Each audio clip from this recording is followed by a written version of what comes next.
Hello friends. I hope कि आप अच्छे होंगे। जैसा मैंने बोला था कि 24 तारीख से क्लासेस स्टार्ट होंगी। क्योंकि मैं कुछ बिज़ी हो गया था, इस वजह से क्लासेस स्टार्ट नहीं कर पाया। बट फाइनली मैं अब टाइम है, अब मैं चीज़ों को बता सकता हूँ अच्छे से, आपको चीज़ें समझा सकता हूँ। अब आज से रेगुलर चीज़ें अपडेट मिलेंगी, आपको क्लासेस भी अपडेट मिलेंगी। लेकिन उससे पहले मैं सोच रहा था कि आपको सिलेबस इतने अच्छे से बता दिया जाए कि आप टॉपिक से थोड़ा भी ना भटके। आप जब सिलेबस को एकदम पकड़ लेते हो कि मुझे सिर्फ इतना ही पढ़ना है ना, तो आपका 50% की तैयारी यहीं हो जाती है। क्योंकि सिलेबस के बाहर जब आप तैयारी करोगे तो वैसे भी आउट हो जाओगे। तो इसलिए सिलेबस को पकड़ कर बैठो कि आपको क्या पढ़ना है क्या नहीं पढ़ना है। तो इस तरह से आप चीज़ों को पकड़ पाओगे। तो जो यूपीपीएससी जो आर ओ कराता है, उसमें आप जानते हैं कि एक पेपर होता है हमारा जीएस का। एक पेपर होता है हमारा जीएस का। जीएस 140 नंबर की होती है। और एक पेपर होता है हमारा हिंदी का, ये रहा हिंदी, जो होता है 60 नंबर, जो होता है हमारा 60 नंबर का। और जीएस होती है 140 नंबर का। आप देख रहे हैं। तो अगर हम बात करें तो जीएस में सिलेबस क्या क्या होता है, ये पहले सबसे पहले आपको बता दें। जीएस में आप देख सकते हैं कि समान विज्ञान। समान विज्ञान का मतलब होता है साइंस। तो आप साइंस को अच्छे से तैयार कीजिए। दूसरा होता है भारत का इतिहास। तो समान विज्ञान में 3 टॉपिक होता है, बायोलॉजी, केमिस्ट्री, फिजिक्स।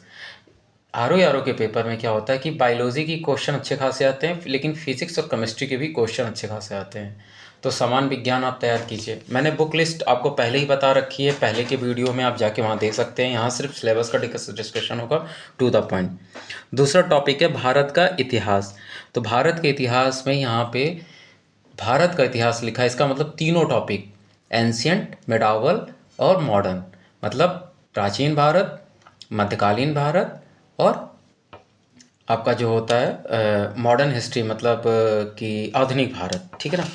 अब देखिए यहाँ पे एक टॉपिक भारतीय राष्ट्रीय आंदोलन है। इसका मतलब कि हमें जो है आधुनिक भारत में भारतीय राष्ट्रीय आंदोलन को बहुत इंपॉर्टेंस देना है। तो ये इस टॉपिक को अच्छे से तैयार करिए। चौथा टॉपिक है भारतीय राजतंत्र, अर्थव्यवस्था और संस्कृति। इसने टॉपिक को बांट दिया है। तो यहाँ पे भारतीय राजतंत्र का मतलब हो गया पॉलिटी, मतलब आपकी राज व्यवस्था। अर्थव्यवस्था का मतलब हो गया इकॉनमी। इकॉनमी में आपको बेसिक कॉन्सेप्ट पढ़ने हैं, बेसिक चीज़ें पढ़नी है, जैसे रिवर्स रेपो रेट, एफएलआर, और ये inflation, disinflation, income, national income, GDP, NNP, NDP, इन चीज़ों को तैयार करना है। संस्कृति का मतलब हो गया कि भारतीय संस्कृति की बात कर रहा। तो आपने संस्कृति में जैसे पढ़ा होगा कि एलोरा का गुफा का मंदिर का, और उसके बाद ये क्या बोलते हैं कि अजंता की गुफा, ये जो होते हैं ये सांस्कृतिक इतिहास होते हैं। तो इनको भी तैयार करना है। पांचवा टॉपिक है भारतीय कृषि, वाणिज्य एवं व्यापार।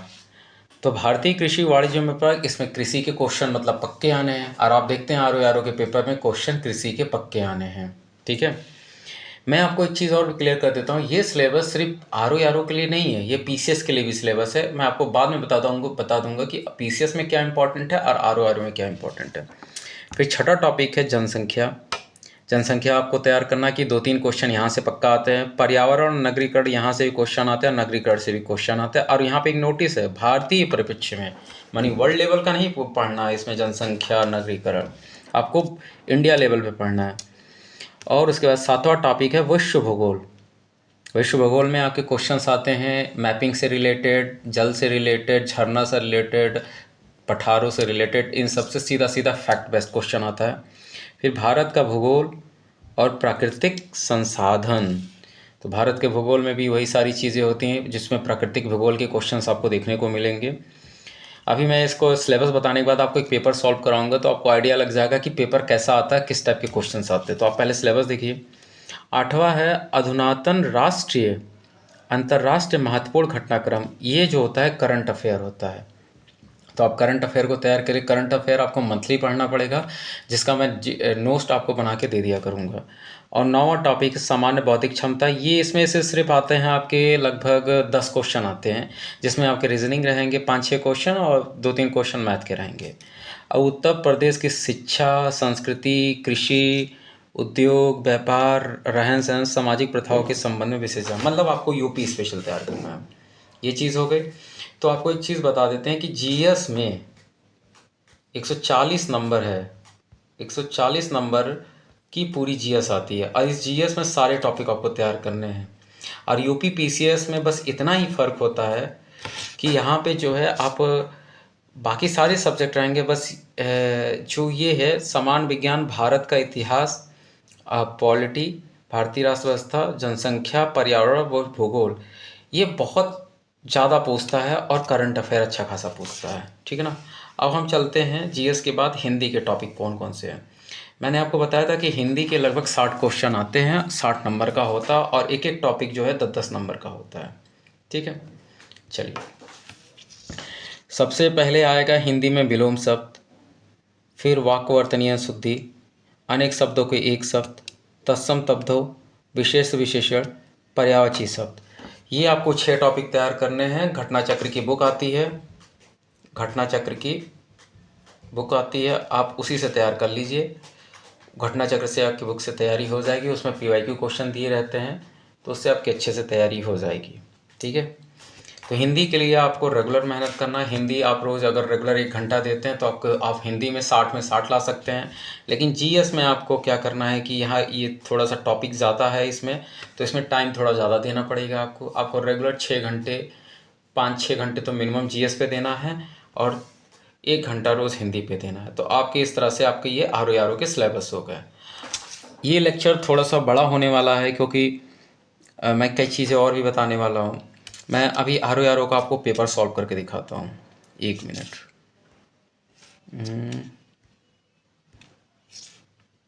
Import file, local drive, Telegram.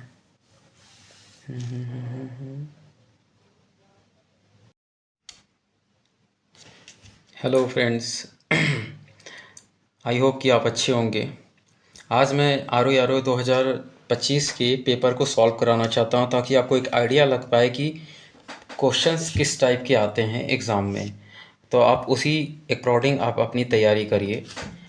मैंने सिलेबस आपको कई बार बता रखा है, तो अभी सिलेबस का डिस्कशन मैंने पहले वीडियो में भी कर दिया है। अभी मैं पेपर को अच्छे से दिखाना चाहता हूँ कि किस टाइप के क्वेश्चंस आते हैं, ताकि आप उसी अकॉर्डिंग अपनी तैयारी करिए। पेपर में अगर आप पीवाईक्यू के पेपर सॉल्व करते हैं तो आपको एक आइडिया लग जाता है कि हमें किस धारा में तैयारी करनी है, किस तरीके से करना है कि जिससे मेरा एग्ज़ाम क्रैक हो जाए। तो आज का वीडियो इसीलिए है और इस सेशन को हम चालू करते हैं। आप देख सकते हैं कि समान अध्ययन और समान हिंदी का पेपर है, सिंगल पेपर होता है, 3 घंटे का पेपर होता है। इसी साल पैटर्न चेंज हुआ है, 9:30 से 12:30 पेपर होता है। लेकिन आज मैं सिर्फ आपको हिंदी सॉल्व कराऊंगा और हिंदी के ही पेपर बताऊंगा। ठीक है, सॉरी, जीएस के पेपर बताऊंगा। जीएस आपकी आती है, 1 मिनट, रेड पेन करते हैं क्योंकि ब्लैक है ना। जीएस आपकी 140 नंबर की आती है। राइटिंग अभी अच्छी नहीं मिलेगी क्योंकि अभी मैंने पेन ऑर्डर किया है, पेन अभी आ रहा है, तो पेन है नहीं, तो मैं अपने हाथों से ही इसको लिख रहा हूँ। ठीक है, चलिए चलते हैं। तो उस पर ज़्यादा आप ध्यान मत दीजिएगा, जो चीज़ मैं बता रहा हूँ आप उस पर ध्यान दीजिएगा। ठीक है, सामान्य अध्ययन के 200 नंबर का पेपर होता है, प्रश्न संख्या 100-140 तक आपको मिलेगा हिंदी वो जीएस, और सामान्य हिंदी के पेपर मिलेंगे 141 से 200 तक। चलिए चालू करते हैं। नेगेटिव मार्किंग होती है 1/3, तो आप इस दिमाग में इस बात को हमेशा बैठा लीजिएगा। ठीक है, पहला क्वेश्चन है, मार्च 2025 में नासा के एस्ट्रोनॉट बुच ब्लूमर और सुनीता विलियम की पृथ्वी वापसी एक्स एक्सप्रेस की किस स्पेसक्राफ्ट पे हुई थी? तो उसका आंसर है ड्रैगन। तो ये जो है करंट अफेयर का क्वेश्चन है, तो इससे एक आप आइडिया लगा लीजिए कि करंट अफेयर के क्वेश्चन अच्छे खासे आने वाले हैं पेपर में।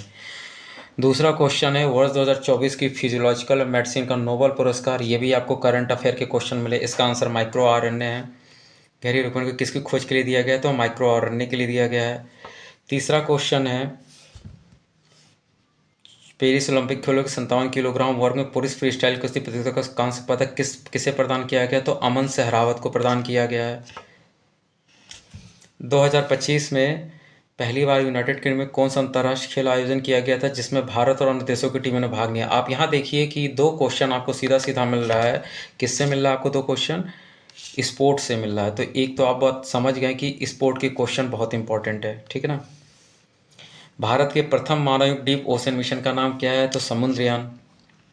समुद्रयान। करंट अफेयर 2026 के राष्ट्रमंडल खेलों का आयोजन किस शहर में किया गया? ये आ गया आपको खेल का फिर क्वेश्चन आ गया क्लास को। अगस्त 2024 में दुनिया के सबसे बड़े अपतटीय पवन फॉर्म का उद्घाटन किस देश में किया गया? इसका आंसर आयोग ने ताइवान दिया है, लेकिन रियल में इसका आंसर ताइवान नहीं है। इसका आंसर प्रेजेंट टाइम में आयोग ने गलत दिया है। इसका आंसर जो है यूनाइटेड किंगडम है, ठीक है। नेक्स्ट स्लाइड पे चलते हैं, एक मिनट। नेक्स्ट साइड पे चलते हैं। एक्वारीजिया, ये देखिए ये आया हमारा साइंस का क्वेश्चन। अभी आपने जो 7 क्वेश्चन देखे वो करंट। एक्वाराइजिया निम्नलिखित में किसका मिश्रण है? तो आप देखेंगे सांद्र HCl और सांद्र HNO3 का मिक्सर है। तो ये आपका जो है ये क्वेश्चन है आपका साइंस का, केमिस्ट्री का क्वेश्चन है। निम्नलिखित में कौन सा सही है? 1 मीटर बराबर 10⁹ मीटर होता है। आप देख सकते हैं कि इसमें पूछा है, नैनो साइंस का क्वेश्चन है। निम्नलिखित में से कौन सा दीप पिंड नहीं है? मतलब वो पूछ रहा है कि कौन सा जो है चमकता नहीं है खुद से। तो आपको पता है कि सूर्य खुद ही ऊर्जा देती है, विद्युत लैंप भी देता है, मोमबत्ती का जलाओ तो उससे भी ऊर्जा निकलती है, लेकिन चंद्रमा में कोई भी चमक नहीं होती है। चंद्रमा चंद्रमा सूर्य के प्रकाश से या आधार प्रकाश से चमकता है, ठीक है ना। अब आ जाइए इधर, एक और क्वेश्चन है। कार की हेडलाइट में उपयोग किए जाने वाला दर्पण का प्रकार है? तो आपको पता है कि अवतल कार में जो हेडलाइट यूज़ की जाती है, हेडलाइट जिससे हमारी रोशनी चारों तरफ फैलती है, उसमें अवतल दर्पण का यूज़ किया जाता है, जिसको कॉनकेव मिरर बोलते हैं, ठीक है। ये सब सारे साइंस के क्वेश्चन आपको देखने को मिल रहे हैं। वह दूरी जिस पर पृथ्वी की कक्षा की औसत त्रिज्या 1 अर्क सेकंड का कोण अंतरित करती कहलाती है 1 पारसेक। आपको सीधा क्वेश्चन मिल जाएगा ये। निम्नलिखित युगों में कौन सा सही सुमेलित है? नहीं है। आप यहाँ पे देखिए ये भी इस टाइप के क्वेश्चन आते हैं कि नहीं लगा देगा और आप जो है सही करके आ जाएंगे, तो ये ह्यूमन एरर होता है। तो यहाँ पे आपको बहुत ध्यान से देखना है कि फैट ऑयल के बारे में पूछा गया है। कभी कभी साइंस के क्वेश्चन आपको इंग्लिश में भी पढ़ने चाहिए, क्योंकि साइंस काफ़ी लैंग्वेज का इश्यू होता है। जैसे वनस्पति वसा फाइटोस्ट्रेल, पशु वसा कोलेस्ट्रॉल, सरसों का तेल स्नेहक, खनिज तेल पेट्रोलियम। तो इसमें मस्टर्ड ऑयल जो है लुब्रिकेंट के लिए सही नहीं होता है, आंसर सी, ठीक है। निम्नलिखित में से कौन सा एक स्थल रुद्ध लैंडलॉक बंदरगाह है? इसमें पूछा लैंडलॉक बंदरगाह कौन सा होगा, तो इसका आंसर विशाखापट्टनम होगा, लैंडलॉक। इस क्वेश्चन में काफ़ी लोगों को डाउट था, ये क्वेश्चन मैंने भी गलत किया था, मैंने हल्दिया लगाया था, इसका आंसर विशाखापट्टनम होगा। 2000 गणना के अनुसार में किस केंद्र शासित प्रदेश की, देखिए सिलेबस मैंने क्या बताया था, जनगणना आता है, जनगणना घनत्व पूछ लिया, वो भी किसका, केंद्र शासित प्रदेश का। तो इसका आंसर है पुडुचेरी।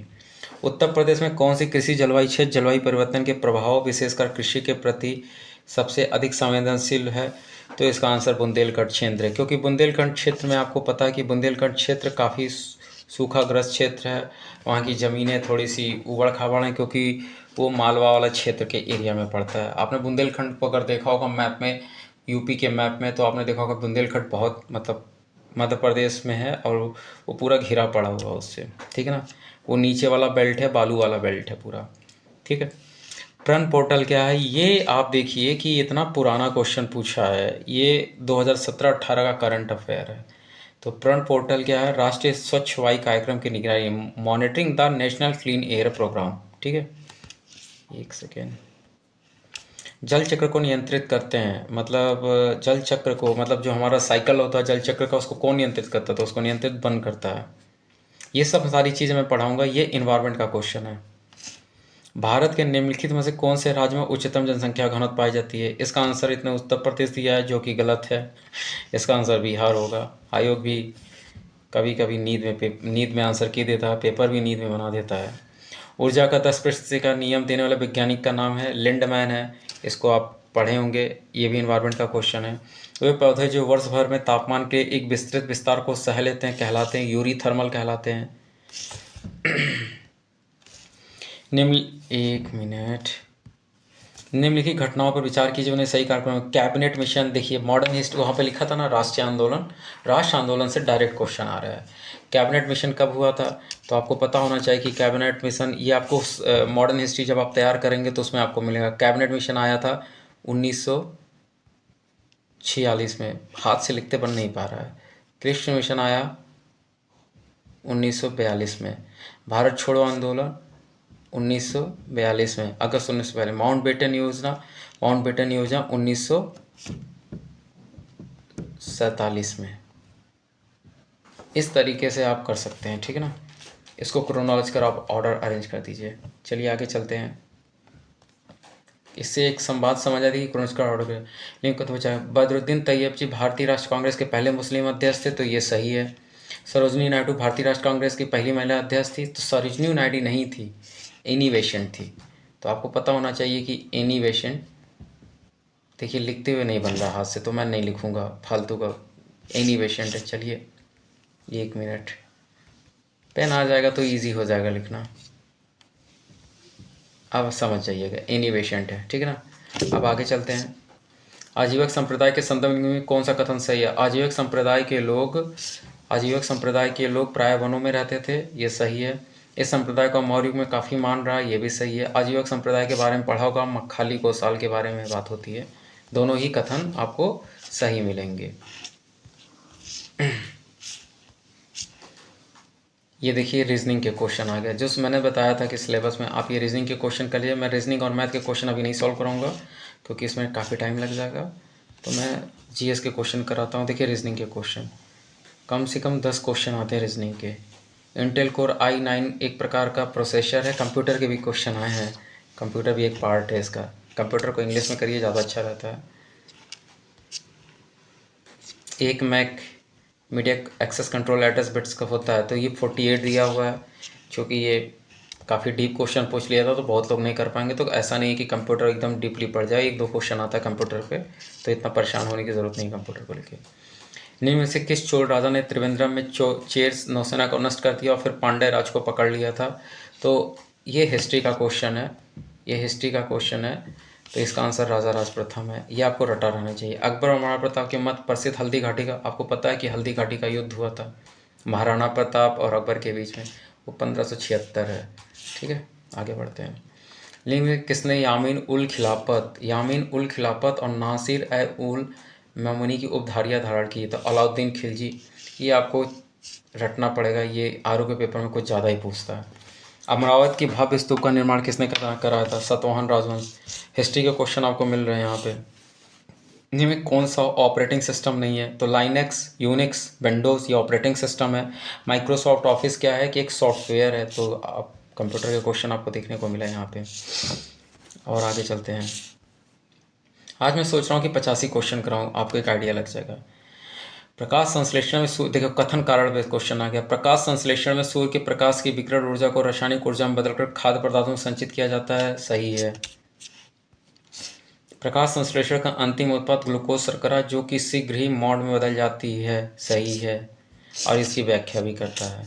ठीक है, बड़े बड़े क्वेश्चन भी आपको देखने को मिलेंगे। अब आ जाता है ये विनेगर क्या होता है, एसिडिक एसिड होता है। सोर मिल्क क्या होता है, लैक्टिक एसिड होता है। और ये क्या होता है कि बिच्छू का डंक जिसको नेटिक सिंग बोलते हैं, मैथोनिक एसिड होता है। और टैमरेट जो होता है टार्ट्रिक एसिड होता है। तो इसका आंसर ये हो जाएगा। हाइड्रोपोनिक्स क्या है, हाइड्रोपोनिक्स जो होता है बिना मिट्टी के पौधे उगाना, मतलब जब ग्रोइंग ए प्लांट विदाउट ए सॉइल, ग्रोइंग ए प्लांट विदाउट ए सॉइल। विश्व जनसंख्या के संदर्भ में कथनों पर विचार कीजिए। ब्राजील दक्षिण अमेरिका देशों में सबसे अधिक जनसंख्या रखता है। ब्राजील दक्षिण अमेरिका देशों में सबसे अधिक जनसंख्या रखता है, तो ये सही है। एशिया महाद्वीप उच्चतम जनसंख्या वृद्धि दर रखता है, ये इसका ये जो नगरीकरण का क्वेश्चन है ये गलत है, ये मैंने गलत कर दिया था। इसका आंसर अफ्रीका होगा। क्या यार, उंगली से लिखना बड़ा मुश्किल का काम है यार, हाथ बिना प्रेम के लिखो, अच्छे से ट्राई करता हूँ मैं। अफ्रीका, ठीक है। निम्न में कौन सा एक तस्मानिया को ऑस्ट्रेलिया से अलग करता है, तो ये देखिए वर्ल्ड ज्योग्राफी का क्वेश्चन है, बहुत जरूरत थी। निम्नलिखित युगों में से कौन सा एक सही सुमेलित नहीं है? देखिए यहाँ पे नहीं आ गया, यहीं लोग गलती कर देते हैं, तो यहाँ पे बहुत स्पेशली ध्यान देना है। बागानी फसल देश का नाम, रबड़ कौन सा सही सुमेलित नहीं है? तो रबड़ का आंसर ये क्या होगा? मलेशिया होगा, कोकावा का नाइजीरिया होगा, चाय का श्रीलंका होगा, कहवा उज़्बेकिस्तान होता ही नहीं, कहवा का सेंटोस होता है ब्राज़ील। ठीक है ना, ये हो गया। निम्नलिखित में से किस वस्तु का हिस्सा भारतीय निर्यात में सर्वाधिक है? ये आपका करंट अफेयर का क्वेश्चन है। इंजीनियरिंग और सामान। वर्ष 2036 का कैलेंडर वही होगा जो कि 2008 का होगा। रीजनिंग का क्वेश्चन है, ये आप कर लेंगे। रीजनिंग अलग टॉपिक है, उसको प्रैक्टिस करना पड़ेगा। देखिए आपको रीजनिंग के क्वेश्चन मिलेंगे, ये रीजनिंग के क्वेश्चन है, लुप्त पदों को भरना रीजनिंग के क्वेश्चन है। तो 10 क्वेश्चन रीजनिंग तो मिनिमम आते हैं। फिर आया आपके साइंस के क्वेश्चन आया, वो इतिहास के क्वेश्चन आया। एकता क्या होता था? एकता महरोसा खालिसा क्या होता थी? राज्य के प्रशासन के अधीन भूमि होती थी। ये पीसीएस में भी क्वेश्चन आया है। सिख क्या होता था? एकता एक भू राजस्व होता था। ए का थर्ड। अब बाकी देखो, आप ए का थर्ड है, ए का थर्ड है, सी का क्या है? सेकंड है, सी का सेकंड है। यहाँ पे देखो ए का थर्ड है, ए का थर्ड है, तो ये गया, ये गया। और फिर क्या है? सी का सेकंड है, तो यहाँ पे सी का देखो कहीं सेकंड है, सी का सेकंड है, तो आंसर इज ये। इसको करने का इस तरीके से होता है। लाहौर की संधि के संबंध में से कौन सा कथन सही है? तो महाराजा ने सतलज नदी के पार करने के अपने समस्त प्रदेश सदियों के लिए छोड़ दिए, सही है। सतलज और ब्यास नदियों के बीच के सभी दुर्गों महाराजा ने अपना अधिकार कंपनी के पक्ष में छोड़ दिया, सही है। अंग्रेजी सेना अब सिख राज्य से नहीं गुजर सकती थी, गलत है। तो इसका आंसर आप जो है पहला और दूसरा है। तो मैंने आपसे बोला था कि 50 क्वेश्चन कराते हैं, क्योंकि बहुत बड़ी वीडियो हो जाएगी, तो बहुत बड़ा वीडियो हो जाएगा, तो पढ़ने में लोगों को इससे एक आपको आइडिया लग जाएगा कि पढ़ना कैसे है। बाकी 50 क्वेश्चन कल कराते हैं, ठीक है। Thank you. Like and subscribe ज़रूर करिएगा आप लोग, ऐसे ही वीडियो रेगुलर आपको मिलती रहेंगी। तो बस यही कहना है कि देखिए, अभी मैंने 50 क्वेश्चन सॉल्व कराए, उसमें आपको साइंस के क्वेश्चन, हिस्ट्री के क्वेश्चन, स्पोर्ट के क्वेश्चन, करंट अफेयर के क्वेश्चन, ज्योग्राफी के क्वेश्चन मिले। इसी तरह से 50 क्वेश्चन और कल हम कराएंगे, 50 और 50, तो इससे एक पूरा पेपर सॉल्व हो जाएगा। बहुत लंबा भी नहीं खींचेंगे, क्योंकि अभी इनिशिएट है, तो चीज़ों को आपको भी समझना है कि चीज़ें कहाँ कहाँ से आती हैं। तो एक आपको एक बात समझ आ गई होगी कि आर के पेपर में फैक्ट बेस्ड क्वेश्चन बहुत ज़्यादा आता है। तो आपको फैक्ट की तैयारी बहुत अच्छे से करना है, कि जिससे कि आपकी तैयारी अच्छे से हो जाए। तो आप फैक्ट बहुत अच्छे से तैयार करिए। के पेपर में फैक्ट बहुत मैटर करता है, आपको हर दिन फैक्ट तैयार करना पड़ेगा। जीएस पे अच्छे से ध्यान दीजिए, और हिंदी को रेगुलर 1 घंटे पढ़ते रहिए। हिंदी को रेगुलर 1 घंटे पढ़ते रहिए। बाकी मैं आपको गाइड करने के लिए हूँ पूरा का पूरा। मैं आप जो भी मैं तैयारी कर रहा हूँ वो गाइड करता रहूँगा, जो भी मैं पढ़ रहा हूँ पढ़ाता रहूँगा। कल हम जो है पूरा का पूरा पेपर सॉल्व करेंगे, और उसके बाद जो है मैं आपको एक एक चीज़ बताऊंगा कि कैसे आगे बढ़ना है, कैसे चीज़ों को तैयार करना है। और उसके बाद मैं सारे क्वेश्चन सॉल्व कराना चालू कर दूंगा, जो एग्ज़ाम ओरिएंटेड है, टू द पॉइंट है, कोई भटकाव नहीं होगा, टू द पॉइंट तैयारी होगी जो एग्ज़ाम के लिए। क्योंकि सभी लोग ज़्यादातर बेसिक पढ़े होते हैं, तो सभी को क्वेश्चन आंसर के फॉर्मेट में चाहिए होता है। तो मेरा यही कोशिश रहेगा कि क्वेश्चन आंसर के फॉर्मेट में आपको चीज़ें बताऊँ, ठीक है। आपको वीडियो अच्छी लगी हो तो लाइक करिएगा, सब्सक्राइब करिएगा, आपको रेगुलर चीज़ें अपडेट मिलेंगी। थैंक्स।